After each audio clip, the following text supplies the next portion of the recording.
أهي دي بقى الليموزين بتاعة المصريين القدماء. العربة دي من ضمن ممتلكات يويا وتويا، ويويا وتويا دول هم أبو وأم الملكة تي زوجة إمنحتب الثالث. يعني إمنحتب الثالث كان يقول لهم يا حماية ويا حماتي.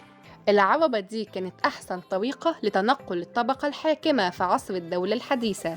يعني ببساطة هي دي الليموزين بتاعة المصريين القدماء. الملك إمنحتب الثالث أعطى هذه العربة كهدية لأبو زوجته اللي هو يويا. كمان يويا كان ليه عدة مناصب مهمة وألقاب كتيرة، منها المشرف على الخيول.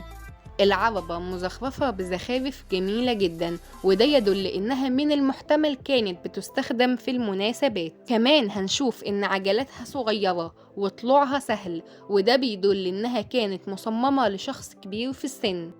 ما تنساش تعمل متابعة ولايك وشير، ولو انت على اليوتيوب تشترك في القناة وتستنى الفيديو الجديد. دي كانت حكاية العربة الخاصة بيويا، نتقابل إن شاء الله في حكاية جديدة.